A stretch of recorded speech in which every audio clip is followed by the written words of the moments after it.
I'm taking a look this time at a Smith Wesson Bullseye. This one, I don't know if there's a more of a model name than Bullseye. There might be.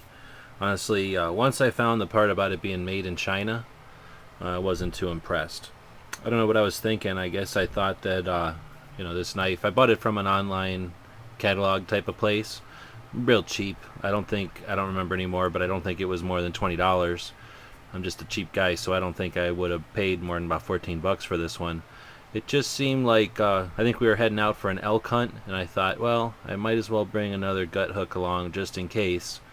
And this one seemed like it might work pretty well. It seemed like this radius little chunk here from the picture I saw was a pretty detailed picture that I saw, and I figured that that might work for us, or for me at least. But when I got it and I started holding on to it, and it's some of the things I'll go over here, I just didn't bring it with me, and I've never actually used it.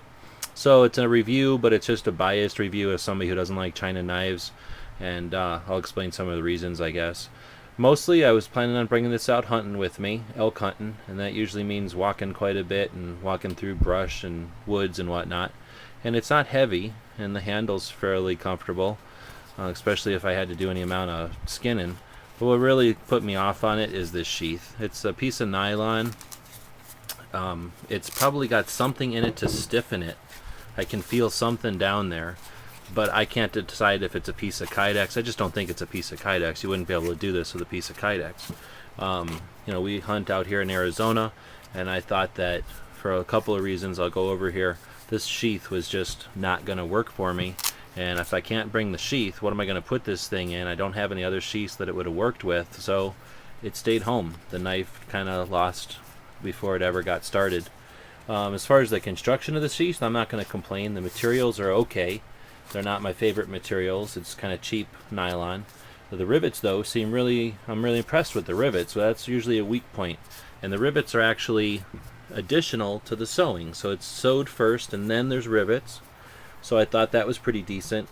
I never like having a big logo right on the outside, but I felt I could cut that off if I needed to. And if I would have carried it, I would have definitely cut that off, because I don't need to be advertised in Smith & Wesson, and I don't need a big white thing blazed on the side of my knife as I'm walking around. The worst part, though, is this junky piece of Velcro. It's sewed on okay, but there's no way I want a piece of Velcro between me and not having a knife. I want a snap. I want a much more substantial piece of Velcro.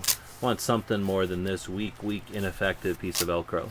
Now, there's a chance that they didn't design this for carrying it on a belt, and I believe that might be the case, because I'm about to talk about the weak belt loop as well.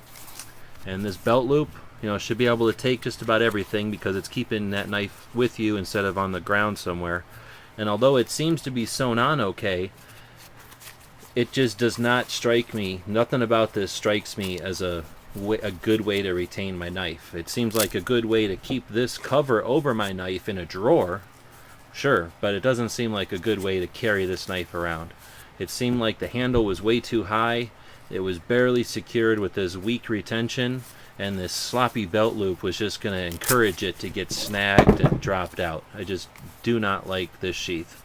So I'll quit ragging on the sheath. The grip is very soft rubber. For a knife handle at least. It's not so much like foam rubber, like I can compress it, but I can definitely squeeze it pretty hard, and it gives. So I suspect, very comfortable. This back pattern, I don't know if there's any way to describe how comfortable that is with my thumb. I think this really would be a comfortable knife if you had to cut for a while. It's very much like a nice kitchen knife in the handle, I guess. Finger grooves, for me, they just worked out perfect. Very secure. I don't think there's any chance of my hand accidentally going forward on this knife, unless I was totally asleep and thinking about something else. It's got massive Allen screws, which I'd have to think if I even have Allen screws that big to be able to replace this. But on the other hand, why would I need to replace it? So I imagine in my toolbox for the car or something, I might have some Allen screws that big, but definitely not on my camping gear. I wouldn't have any use for anything that big, so I don't think it lends itself to being taken off for cleaning or anything. But on the other hand, it seems pretty darn secure. I mean, I think you could wash this pretty well. I'm concerned on a knife for gutting, a hunting knife. I want to be able to clean it well. Aside from that, I do suspect that the blade would have been, at least for the way that I do my butchering and whatnot, I think that blade would have worked well for me. I think the gut hook would have worked well. But I decided to go a different way because it's made in China. And, you know, as happy as they are to make knives or whatever, I've just never had good experience with them holding good edges. I really like Smith & Wesson, and I've had other Smith & Wesson knives that just seemed a little more quality to me. And then just to get some dimensions on this one, we're looking at about a 4-inch blade, 4.5-inch blade, and we're looking at just a little under 10 inches overall, probably about 9.5 inches overall, you could say.